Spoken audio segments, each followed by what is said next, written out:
नमस्कार दोस्तों, स्वागत है आप सभी का एक बार फिर से। जी हां दोस्तों, पूरे दिन की कई महत्वपूर्ण और बड़ी खबरें निकलकर सामने आ रही है। जानेंगे सभी खबरों को विस्तार से। तो दोस्तों, खबरों में आगे बढ़ने से पहले वीडियो को एक प्यार भरा लाइक जरूर कर दें और ताजा खबरों को जानने के लिए चैनल को सब्सक्राइब भी जरूर कर लें। तो देखते हैं पहली बड़ी खबर क्या निकल कर आ रही है। आज की पहली बड़ी खबर निकल के आ रही है कि महाराष्ट्र, दिल्ली और यूपी में बेलगाम हुआ कोरोना। जिम और मल्टीप्लेक्स बंद कर सकती है उद्धव सरकार। बता दें कि देश में कई महीने बाद शनिवार को एक दिन में मिलने वाले कोरोना मरीजों की संख्या 90,000 और मौतों की संख्या 500 के पार चली गई। बीते 24 घंटे में देश में 92,943 नए मरीज मिले। इसके मुकाबले 60,044 संक्रमित ठीक हुए। इससे पहले 16 सितंबर को सबसे ज्यादा 97,860 मरीज मिले थे। इसके बाद ये आंकड़ा कम होना शुरू हो गया था। शुक्रवार को देश में 89,019 केस सामने आए थे। बाकी राज्यों के मुकाबले महाराष्ट्र के हालात ज्यादा बुरे हैं। महाराष्ट्र में शनिवार को कोविड-19 के 49,447 नए मामले सामने आए, जो कि अभी तक एक दिन सामने आए सबसे अधिक मामले हैं। इससे राज्य में संक्रमितों की कुल संख्या बढ़कर 29,53,523 हो गई, जबकि 277 और मरीजों की संक्रमण से मौत हो जाने से मृतक संख्या बढ़कर 55,656 हो गई। महाराष्ट्र में बढ़ते मामलों को देखते हुए कयास लगाए जा रहे हैं कि जल्द ही उद्धव सरकार जिम, मॉल और मल्टीप्लेक्स को बंद करने का ऐलान कर सकती है। दोस्तों, कोरोना दिन ब दिन देश में बढ़ता ही जा रहा है। इसके बारे में आप क्या सोचते हैं, अपनी राय कमेंट करके जरूर बताएं। बढ़ते हैं अगली बड़ी खबर की ओर। तो अगली बड़ी खबर निकल के आ रही है, हेल्थ केयर और फ्रंट लाइन वर्कर्स अब नहीं करा सकते वैक्सीन के लिए रजिस्ट्रेशन, केंद्र ने लगाई रोक। बता दें कि एक तरफ जहां देश में कोरोना वायरस का प्रकोप एक बार फिर बढ़ता जा रहा है, वहीं दूसरी ओर स्वास्थ्य मंत्रालय ने फ्रंट लाइन वर्कर्स और स्वास्थ्य सेवा कर्मचारियों में टीकाकरण को लेकर बड़ी घोषणा की है। सूत्रों से मिली जानकारी के मुताबिक स्वास्थ्य मंत्रालय ने शनिवार को राज्यों को पत्र लिखकर कहा है कि हेल्थ केयर और फ्रंट लाइन वर्कर्स का रजिस्ट्रेशन अब बंद किया जाएगा। बता दें कि देश में कोरोना वायरस के खिलाफ जारी टीकाकरण अभियान का तीसरा चरण शुरू हो चुका है। वहीं कई फ्रंट लाइन वर्कर्स और स्वास्थ्य सेवा कर्मचारियों को वैक्सीन की दूसरी खुराक भी दी जा चुकी है। केंद्रीय स्वास्थ्य मंत्रालय के सूत्र ने बताया कि कुछ अयोग्य लाभार्थियों को कोरोना वायरस वैक्सीन के लिए हेल्थ वर्कर्स और फ्रंट लाइन वर्कर्स के रूप में पंजीकृत किया जा रहा है और टीका लगाया जा रहा है। इसलिए स्वास्थ्य मंत्रालय कोविड-19 वैक्सीन के लिए तत्काल प्रभाव से फ्रंट लाइन वर्कर्स और स्वास्थ्य सेवा कर्मचारियों के नए रजिस्ट्रेशन पर रोक लगा दी है। स्वास्थ्य मंत्रालय ने कहा है कि क्योंकि कई अयोग्य लोग इसका फायदा उठाकर अपना नाम जुड़वा रहे हैं, ये नियमों का उल्लंघन है। बता दें कि केंद्रीय स्वास्थ्य मंत्रालय के आंकड़ों के मुताबिक शनिवार शाम 8 बजे तक देश भर में कुल 7,44,42,267 लोगों को कोरोना वैक्सीन लगाई गई है। अब तक 89,53,552 हेल्थ केयर वर्कर्स को वैक्सीन लगाई जा चुकी है। वहीं 53,06,671 हेल्थ वर्कर्स को वैक्सीन की दूसरी डोज दी जा चुकी है। फ्रंट लाइन वर्कर्स की बात करें तो देश में अब तक 96,19,289 कोरोना योद्धाओं को वैक्सीन की पहली खुराक और 40,18,526 फ्रंट लाइन वर्कर्स को दूसरी खुराक दी जा चुकी है। टीकाकरण के तीसरे फेज में 45 वर्ष से अधिक उम्र के सभी लोगों को वैक्सीन की खुराक दी जा रही है। दोस्तों, कोरोना वैक्सीनेशन का अभियान हमारे देश में जोरों पर है, लेकिन आम आदमी तक ये अभी तक पहुंच नहीं पाया। इसके बारे में आप क्या सोचते हैं, कमेंट करके हमें जरूर बताएं। तो बढ़ते हैं अगली बड़ी खबर की ओर। दोस्तों, अगली बड़ी खबर बंगाल चुनाव के हवाले से आ रही है। बता दें कि अधीर रंजन चौधरी ने इलेक्शन कमीशन से की पीएम मोदी की शिकायत, चुनावी रैलियों के लिए वीवीआईपी विमान पर उठाए सवाल। बता दें कि पश्चिम बंगाल विधानसभा चुनाव को लेकर राजनीतिक पार्टियां जोरों शोर से रैलियां कर रही है। भारतीय जनता पार्टी के उम्मीदवारों के लिए खुद प्रधानमंत्री नरेंद्र मोदी बंगाल में जनसभाओं को संबोधित कर चुके हैं। पीएम मोदी की इन्हीं चुनावी रैलियों को लेकर शनिवार को पश्चिम बंगाल कांग्रेस के प्रमुख अधीर रंजन चौधरी ने भारतीय चुनाव आयोग को पत्र लिखकर अपनी शिकायत दर्ज कराई। अधीर रंजन चौधरी ने अपने पत्र में पीएम मोदी द्वारा पश्चिम बंगाल में राजनीतिक रैलियों के लिए वीवीआईपी विमान के इस्तेमाल पर सवाल उठाया है। कांग्रेस नेता ने अपनी शिकायत में चुनाव निकाय से आवश्यक कार्रवाई करने का आग्रह किया है। अधीर रंजन चौधरी ने पत्र में कहा कि उन्हें एक निर्धारित चुनाव कार्यक्रम रद्द करना पड़ा क्योंकि उनके वाहन को एसपीजी द्वारा घंटों रोके रखा गया। ऐसा इसलिए किया गया क्योंकि पीएम मोदी का वीवीआईपी विमान डुमडुम हवाई अड्डे पर लैंड होने वाला था। अधीर रंजन चौधरी ने मुख्य चुनाव आयुक्त सुनील अरोड़ा को संबोधित अपने पत्र में कहा, किसी भी आधिकारिक उद्देश्य पर पीएम की सुरक्षा को मुख्य चिंता माना जाता है, लेकिन जब प्रधानमंत्री एक राजनीतिक कार्यक्रम में भाग लेने के लिए आ रहे हैं तो यह किसी अन्य राजनीतिक नेता के संयम की कीमत और उत्पीड़न पर नहीं होना चाहिए। कांग्रेस नेता ने आगे कहा, पीएम मोदी की सुरक्षा की वजह से मुझे परेशानी का सामना करना पड़ा और एक पूर्व नियोजित राजनीतिक कार्यक्रम को रद्द करना पड़ा। मैं ये समझने में विफल हूं कि क्या राजनीतिक रैली में भाग लेने के लिए वीवीआईपी एयरक्राफ्ट का उपयोग किया जा सकता है, वो भी ऐसे समय में जब भारत इतना गरीब देश है। सभी सरकारी कर्मचारियों ने कोरोना महामारी के चलते अपने कुछ दिनों की सैलरी कटवानी पड़ रही है। दोस्तों, अधीर रंजन चौधरी की बातों से आप कितना सहमत हैं? आप क्या सोचते हैं? अपनी राय हमें कमेंट करके जरूर बताएं। बढ़ते हैं अगली बड़ी खबर की ओर। तो अगली बड़ी खबर में बता दें कि सुएज नहर का ट्रैफिक जाम पूरी तरह खत्म, आखिरी जहाज जल मार्ग से कराया गया पार। बता दें कि मिस्र से होकर गुजरने वाली सुएज नहर में ट्रैफिक जाम में फंसे आखिरी जहाज को बाहर निकाल लिया गया है। इसके साथ ही सुएज नहर में पिछले दिनों जहाज के फंसने के चलते शुरू हुआ ट्रैफिक जाम पूरी तरह खत्म हो गया है। सुएज नहर नियामक के अधिकारियों ने इस बारे में जानकारी दी है। पिछले दिनों एक भारी कंटेनर जहाज एवर गिवन तेज हवाओं के चलते फंस गया था, जिसके बाद विश्व के सबसे व्यस्त जलमार्ग में पूरी तरह से जहाजों की आवाजाही ठप हो गई थी। इसके चलते कई सारे जहाज जो सुएज नहर में प्रवेश कर गए थे फंस गए थे। कई दिनों के प्रयासों के बाद जब पिछले सोमवार को एवर गिवन को निकाला गया था तो उस समय 422 जहाज ऐसे थे जो इस रास्ते से निकलने के लिए कतार में थे। इनमें से 65 जहाज शनिवार को पार हुए, जिसके बाद अधिकारियों ने ब्लॉकेज रूट के पूरी तरह साफ होने की घोषणा की। सभी जहाजों को निकाला गया। सुएज नहर प्राधिकरण ने शनिवार को कहा कि एक विशाल कंटेनर पोत की वजह से लगभग एक सप्ताह से महत्वपूर्ण जलमार्गों पर फंसे जहाजों को अब निकाल लिया गया है। प्राधिकरण के प्रमुख ओसामा रबी ने कहा कि एवर गिवन के नहर के निकाले जाने के बाद से ये सभी जहाज सुएज जलमार्ग से आने का इंतजार कर रहे थे। सुएज नहर प्राधिकरण ने एवर गिवन जहाज के जलमार्ग में फंसने और इसके चलते 6 दिन तक इसके बंद रहने के कारणों का पता लगाने के लिए बुधवार को जांच शुरू की है। भूमध्य सागर और लाल सागर को जोड़ने वाली सुएज नहर जलमार्ग से दुनिया भर का 10% से अधिक व्यापार होता है। तो अगली बड़ी खबर निकल के आ रही है, जिसमें ममता बनर्जी ओवैसी पर निशाना साधते हुए कहा, ओवैसी को भाजपा ने हिंदुओं और मुसलमानों को विभाजित करने के लिए पैसा दिया है। बता दें कि पश्चिम बंगाल की सीएम और टीएमसी की नेता ममता बनर्जी ने शनिवार को कहा कि हैदराबाद के असदुद्दीन ओवैसी और फुरपुरा शरीफ यानी अब्बास सिद्दीकी को भाजपा ने हिंदुओं और मुसलमानों को विभाजित करने के लिए पैसा दिया है। यदि आप एनआरसी और डिवीजन नहीं चाहते तो उन्हें वोट न दें। उनके लिए वोट देने का मतलब होगा आप बीजेपी को वोट दे रहे हैं।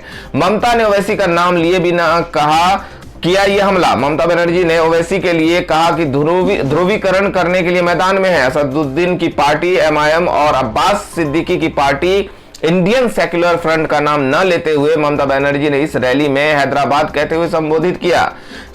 वहीं अब्बास सिद्दीकी की party Indian Secular Front Bengal में सीपीआईएम और कांग्रेस के साथ गठबंधन में चुनाव लड़ रही है। इस दौरान उन्होंने हिंदुओं से भी आग्रह किया कि वे भाजपा की सांप्रदायिक झड़पों को भड़काने की कोशिश के खिलाफ भी पहरेदारी करें और आपके इलाके में परेशानी खड़ी करने के लिए आए बाहरी लोगों को घुसने न दें। बता दें कि रैदीघी, जहां टीएमसी नेता ममता बनर्जी ने आज चुनावी सभा को संबोधित किया, वो पश्चिम बंगाल में एक विधानसभा क्षेत्र है और 2016 विधानसभा चुनाव में ये निर्वाचन क्षेत्र अखिल भारतीय तृणमूल कांग्रेस ने जीता था।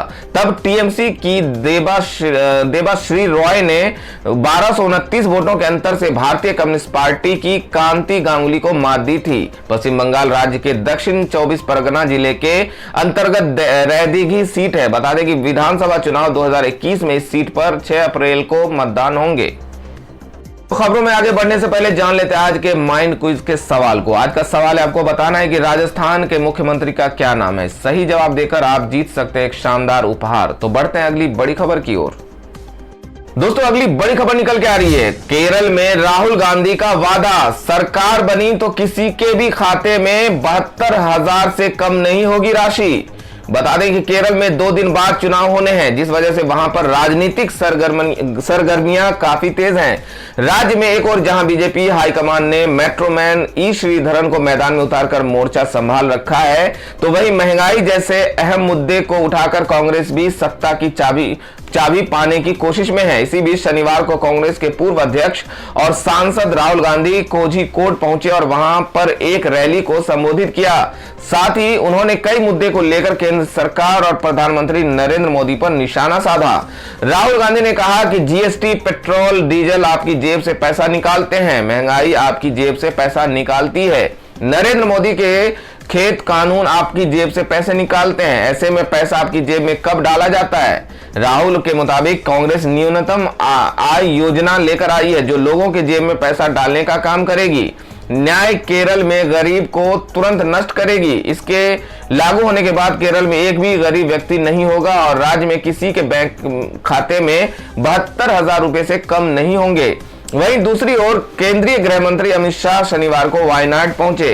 इस दौरान उन्होंने कहा कि राहुल गांधी 15 साल तक अमेठी के सांसद रहे हैं। जब उन्होंने अमेठी के हालात नहीं सुधारे तो वायनाड का क्या भला करेंगे। उन्होंने कहा कि मैंने राहुल गांधी की तरह राजनीतिक पर्यटक नहीं देखा है, वो वायनाड भी पर्यटन करने आए हैं। जब तक वो सांसद रहेंगे तब तक इलाके का विकास नहीं होगा। दोस्तों आप लोगों को क्या लगता है, केरल में इस बार किस पार्टी की सरकार बन सकती है? आप क्या सोचते हैं इस बारे में, हमें कमेंट करके जरूर बताएं। बढ़ते हैं अगली बड़ी खबर की ओर। तो अगली बड़ी खबर निकल के आ रही है। ममता बनर्जी के वाराणसी से चुनाव लड़ने पर पीएम मोदी ने साधा निशाना, कहा दीदी ने बंगाल में हार स्वीकार कर ली है। दोस्तों बता दें कि पिछले 1 अप्रैल को पीएम मोदी ने एक रैली में कहा था कि उन्हें खबर मिली है कि नंदीग्राम में हार पक्की होने के बाद ममता बनर्जी अब दूसरी सीट तलाश रही हैं। पीएम के इस दावे को खारिज कर दिया था। यही नहीं, पीएम के बयान पर टीएमसी नेताओं ने पलटवार करते हुए कहा था कि पीएम को चिंता करनी चाहिए क्योंकि दीदी अब वाराणसी से लोकसभा चुनाव लड़ेंगी। पीएम मोदी ने इसी को लेकर ममता बनर्जी पर निशाना साधा है। पीएम ने आगे कहा कि अच्छा है, विधानसभा हारने के बाद दीदी को लोकसभा को जरूर हाथ आजमाना चाहिए। पीएम ने इस दौरान वाराणसी से हल्दिया जल मार्ग का जिक्र करते हुए कहा, हल्दिया से वाराणसी का जो वाटरवे विकसित हुआ है उसके चलते ही आपका मन वाराणसी की तरफ मुड़ गया होगा। पीएम मोदी ने ममता बनर्जी के उन्हें बाहरी बताने को लेकर भी पलटवार किया। पीएम ने कहा कि दीदी मैं आपको एक बात बता रहा हूं कि जब आप वाराणसी से चुनाव लड़ेंगी तो मेरे बनारस के लोग, यूपी के लोग इतने बड़े दिल वाले हैं कि आपको बाहरी और टूरिस्ट नहीं कहेंगे। इसके साथ ही पीएम मोदी ने जय श्री राम के नारे को लेकर भी ममता पर वार किया। पीएम ने कहा कि दीदी बंगाल की तरह वाराणसी के लोग भी बड़े दिल वाले हैं, लेकिन जब आप वहां जाएंगी तो आप बहुत सारे सिंदूर लगाए और चोटी वाले लोगों से मिलेंगी। आपको तो जय श्री राम का नारा इतना परेशान करता है, वहां तो आपको हर 2 मिनट पर हर हर महादेव सुनना पड़ेगा, तब आप क्या करेंगी। दोस्तों खबरों में आगे बढ़ने से पहले आपको याद दिला दें कि अगर आपने हमारे चैनल को अभी तक सब्सक्राइब नहीं किया है तो सब्सक्राइब कर लें और बेल के बटन को भी जरूर प्रेस कर दें। तो बढ़ते हैं अगली बड़ी खबर की ओर। अगली बड़ी खबर असम इलेक्शन के हवाले से आ रही है, जिसमें बता दें कि एआईयूडीएफ चीफ के बेटे अब्दुल रहीम का विवादित बयान, कहा असम में दाढ़ी टोपी लुंगी वालों की होगी सरकार। बता दें कि असम में जारी विधानसभा चुनाव को लेकर राजनीतिक दल लगातार चुनावी रैलियां कर रहे हैं। इसी क्रम में शुक्रवार को कांग्रेस की सहयोगी पार्टी एआईयूडीएफ के नेता अब्दुल रहीम अजमल ने अपने उम्मीदवार के लिए चुनाव प्रचार किया, लेकिन मंच से दिए उनके एक बयान ने बवाल मचा दिया है। अब्दुल रहीम ने कहा कि इस बार दाढ़ी टोपी लुंगी वालों की सरकार चलाएंगे। एआईयूडीएफ के इस बयान की विश्व हिंदू परिषद ने कड़ी आलोचना की है। संगठन ने इसे जिहादी मानसिकता कहा है। आपको बता दें कि अब्दुल रहीम अजमल एआईडीयूएफ प्रमुख बदरुद्दीन अजमल के बेटे हैं। 2 अप्रैल को वो भवानीपुर के बजाली जिले में पार्टी के उम्मीदवार के लिए पिता संघ प्रचार के लिए पहुंचे थे। इस दौरान जनसभा को संबोधित करते हुए उन्होंने कहा कि इस बार यहां आपकी सरकार होगी, गरीबों की सरकार, विकास के लिए सरकार, दाढ़ी टोपी लुंगी वाले की सरकार और हमारी पार्टी की सरकार जो सिंदूर पहनती है। अब्दुल रहीम ने आगे कहा कि अब्दुल रहीम, हम दाढ़ी टोपी लुंगी की सरकार में माँ बहनों के दुपट्टे की इज्जत होगी, माँ और बहनों के बुर्के की इज्जत होगी। अब्दुल रहीम अजमल के इस बयान पर अब विश्व हिंदू परिषद ने AIBUF को आड़े हाथ लिया। प्रवक्ता विनोद बंसल ने कहा कि अब्दुल रहीम का ये बयान उनकी जिहादी मानसिकता को दर्शाता है। उनके बयान से ऐसा लगता है कि असम का मुख्यमंत्री सिर्फ मुसलमान ही होगा। असम की जनता को अच्छे से पता है कि वो बुर्के से मुक्ति की बात नहीं करते। जब तक आप महिलाओं के बुर्के, 3 तलाक, हलाला और खतने से मुक्ति दिलाने का वादा नहीं करते, तब तक महिलाओं के लिए आपकी ये बातें शोभा नहीं देती। तो अगली बड़ी खबर में बता दें कि केजरीवाल को वर्ल्ड सिटीज कल्चरल फोरम का मिला न्योता, लंदन के मेयर ने भेजा निमंत्रण। बता दें कि वर्ल्ड सिटीज कल्चरल फोरम के लिए दिल्ली के मुख्यमंत्री अरविंद केजरीवाल को न्योता भेजा गया है। शुक्रवार को दिल्ली सरकार की तरफ से इसको लेकर आधिकारिक बयान जारी किया गया। इस मंच पर अरविंद केजरीवाल भारत का प्रतिनिधित्व करेंगे। केजरीवाल को लंदन के मेयर सादिक खान ने आमंत्रित किया है। मुख्यमंत्री केजरीवाल लंदन, टोक्यो और न्यूयॉर्क समेत दुनिया के 40 शहरों वाले फोरम में शामिल होंगे। इस निमंत्रण से बहुत ही गर्व महसूस कर रहा हूं, ऐसा केजरीवाल ने कहा। इस निमंत्रण को लेकर मुख्यमंत्री केजरीवाल ने खुशी जाहिर करते हुए कहा कि वो इस फोरम के वार्षिक सम्मेलन में दिल्ली का प्रतिनिधित्व करने के लिए बहुत ही गर्व महसूस कर रहे हैं। उन्होंने कहा कि सरकार का लक्ष्य दिल्ली को संस्कृति और कलाकार अनुकूल शहर के मामले में दुनिया में सबसे आगे ले जाने का है। उन्होंने कहा कि इसके लिए संस्कृति एक शानदार जरिया होगा। दिल्ली की संस्कृति को फिर से याद करने का मौका मिलेगा। आपको बता दें कि इस फोरम की इस साल की theme the future of culture रखी गई है। फोरम की थीम पर केजरीवाल ने खुशी जाहिर करते हुए कहा कि ये एक प्रासंगिक विषय है। सीएम ने कहा कि कोरोना महामारी की वजह से पिछले 1 साल से चुनौतियों का सामना करने के बीच दिल्ली की संस्कृति को फिर से याद करने का मौका मिलेगा। दोस्तों अगली बड़ी खबर निकल के आ रही है, जिसमें बता दें कि ममता बनर्जी का भाजपा पर हमला, मैं उनमें से नहीं जो 5 स्टार होटल से लंच पैक करवाकर दलितों के यहां भोजन करते हैं। बता दें कि विधानसभा चुनावों के मद्देनजर टीएमसी प्रमुख ममता बनर्जी ने आज दक्षिण 24 परगना के रैदीगी में एक चुनावी रैली को संबोधित किया। इस दौरान भाजपा पर जमकर निशाना साधा। अपने ऊपर लगे अल्पसंख्यकों के तुष्टीकरण के आरोपों का जवाब देते हुए उन्होंने कहा कि मैं एक कट्टर हिंदू हूं और घर से बाहर निकलने से पहले रोज चंडी मंत्र का पाठ करती हूं, लेकिन मैं सभी धर्मों के लोगों के धर्म का सम्मान करने की अपनी परंपरा पर विश्वास रखती हूं। भाजपा नेताओं के दलितों के घरों पर भोजन करने पर तंज कसते हुए उन्होंने कहा कि मैं ब्राह्मण महिला हूं, लेकिन मैं हर समय अनुसूचित जाति की महिलाओं के साथ जुड़ी रहती हूं, जो मेरी हर जरूरतों का ख्याल रखती है, वो मेरे लिए खाना भी बनाती है। ममता बनर्जी ने भाजपा पर निशाना साधते हुए कहा कि मुझे उन लोगों की तरह इस बात का प्रचार करने की जरूरत नहीं है जो 5 स्टार होटल से लंच लाकर दलितों के आंगन में बैठकर खाते हैं और जिनका स्वभाव ही दलित विरोधी, पिछड़ी जाति विरोधी और अल्पसंख्यक विरोधी है। उन्होंने कहा कि भाजपा सत्ता में आते ही एनआरसी और सीए लागू करेगी और लोगों को यहां से जाने के लिए मजबूर करेगी। उन्होंने कहा कि वे पश्चिम बंगाल और इसके लोगों को बांट देंगे। याद रखिए कि उन्होंने कैसे 14 लाख बंगालियों और 2 लाख बिहारियों के नाम एनआरसी से हटा दिए हैं। ममता बनर्जी ने आगे कहा कि मतदान से 48 घंटे पहले केंद्रीय बल हर व्यक्ति के घर जाकर उन्हें डरा धमका रहे हैं, उनसे भाजपा को वोट डालने के लिए कह रहे हैं। उन्होंने लोगों से इनका सामना करने को कहा। टीएमसी छोड़ भाजपा में शामिल होने वाले रैदगी के वर्तमान विधायक और अभिनेत्री देवश्री रॉय पर निशाना साधते हुए उन्होंने कहा कि उन्होंने टीएमसी से टिकट न मिलने पर भाजपा का दामन थामा। हमारे यहाँ ऐसे अवसरवादियों के लिए कोई जगह नहीं है। ममता बनर्जी ने कहा कि टीएमसी केवल विकास के नाम पर चुनाव लड़ रही है। गौरतलब है कि राज्य की 294 विधानसभा सीटों पर 8 चरणों में चुनाव होने वाले हैं, जबकि नतीजे 2 मई को घोषित किए जाएंगे। अगली खबर में जान लेते हैं आज के मौसम समाचार को। बता दें कि दिल्ली, यूपी समेत इन राज्यों में बढ़ेगी गर्मी। उत्तराखंड में बारिश बर्फबारी का है अनुमान। दोस्तों बता दें कि मौसम विभाग ने राजधानी दिल्ली, एनसीआर समेत कई राज्यों में आज से गर्मी बढ़ने की बात कही है। वहीं उत्तराखंड के ऊपरी हिस्सों में बारिश और बर्फबारी का अनुमान है। केरल और कुछ अन्य राज्यों में भी बारिश की संभावना है। बीते कुछ दिनों से दिल्ली में धूल भरी आंधी चल रही है, लेकिन अब दिल्ली में आने वाले दिनों में फिर से तापमान बढ़ेगा। देश के कई हिस्सों में पारा 40 डिग्री सेल्सियस के पार पहुंच चुका है। मौसम विभाग का कहना है कि पहले से ही गर्मी का सामना कर रही दिल्ली और उत्तर भारत में गर्मी और बढ़ने वाली है। राजस्थान में अगले 2 दिनों में गर्मी बढ़ने का अनुमान है। आज यानी 3 अप्रैल से उत्तर भारत में लू चलने लगेगी। मौसम विभाग ने दिल्ली, राजस्थान, मध्य प्रदेश, उत्तर प्रदेश समेत 10 राज्यों में लू चलने का अलर्ट जारी किया है। मौसम विभाग के अनुसार विदर्भ, तेलंगाना, तमिलनाडु, पुडुचेरी, राजस्थान, सौराष्ट्र, कच्छ को आज से ही हीट वेव का सामना करना पड़ेगा।